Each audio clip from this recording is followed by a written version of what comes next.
بسم اللہ الرحمن الرحیم۔ دیکھیے، یہ دعاؤں کی قبولیت کا ٹائم ہے۔ اس ٹائم افطار کے ٹائم بہت زیادہ دعا قبول ہوتی ہے۔ مسلمانوں کے لیے یہ بہت ہی خوشی کا موقع ہے۔ اللہ تعالیٰ نے پچھلے تمام گناہ معاف کر دیے جاتے ہیں جو ایمان کے ساتھ رمضان کے روزے رکھے، جو قیام اللیل کرے، جس طرح تراویح کہتے ہیں۔ نبی علیہ السلام نے فرمایا ایمان کے ساتھ، تو ہر جگہ لیلۃ القدر کے بارے میں فرمایا کہ جس نے لیلۃ القدر میں اللہ کی عبادت کی ایمان اور احتساب کے ساتھ، اس کے پچھلے تمام گناہ معاف کر دیے جاتے ہیں۔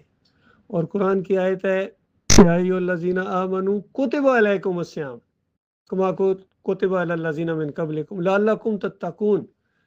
اے ایماندارو، دیکھیے غور کریں اس پر، فوکس کیا اللہ تعالیٰ نے، ایماندارو تمہارے اوپر روزہ فرض کیا گیا ہے، اور تم سے پہلے بھی ایماندار گزرے ہیں، ان کے اوپر بھی اسی طریقے سے تھا، تاکہ تم اللہ سے ڈرو، اللہ کی محبت تمہارے اندر اور اللہ کی فرمانبرداری کا جذبہ آپ کے اندر پیدا ہو، تاکہ تم جہنم کی آگ سے بچ جاؤ، اللہ سے ڈرنے والے بن جاؤ۔ تو یہ ایک موقع ہے، مجھے اپنے بنگلہ دیشی بھائیوں سے بات کرنے کا موقع ملا ہے۔ اللہ تعالیٰ ہی موقع لاتا ہے، یہ اتفاق نہیں ہوتا، یہ اللہ کی پلاننگ ہوتی ہے۔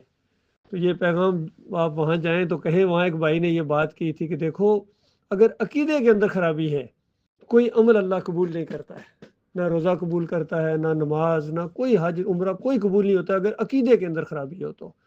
اور عقیدہ آج مسلمانوں کا خراب ہو گیا ہے، اللہ کو چھوڑ کر کتنوں کو پکارتے ہیں۔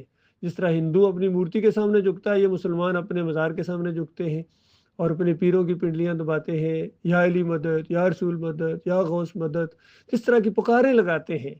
تو اللہ تعالیٰ اس کو شرک کہتا ہے۔ یہ شرک اگر آ گیا عقیدے کے اندر تو یقین کرو کوئی عمل اللہ قبول نہیں کرتا، ہمیشہ کی آگ میں اس کو جانا پڑے گا، چاہے اس کا دل مانے یا نہ مانے۔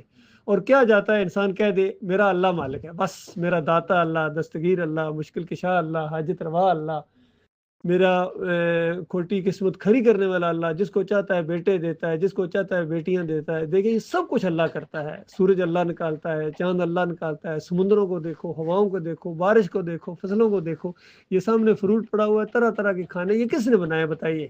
کہ کسی پیر نے بنائے ہوں، کسی نبی نے، کسی جن نے، کسی ولی نے بنائے تو بات ہو۔ جب سب کچھ اللہ نے دیا ہے تو شکر گزاری بھی اسی کی ہے، سجدے بھی اسی کو ہے، رکوع بھی اسی کو ہے۔ تمام انبیاء اللہ کو سجدے کرتے تھے، رکوع کرتے تھے، پکارتے تھے، مشکل مصیبت آئے صبر کرتے تھے، اور خوشیاں آئے شکر کرتے تھے۔ تو یہ صبر کا مہینہ ہے، پریکٹس کا مہینہ ہے، تاکہ سال پورا اسی پریکٹس کے ساتھ ہمارا گزرے۔ جب کبھی مشکل مصیبت آئے ہم صرف اللہ کو پکاریں، کسی اور کو نہ پکاریں۔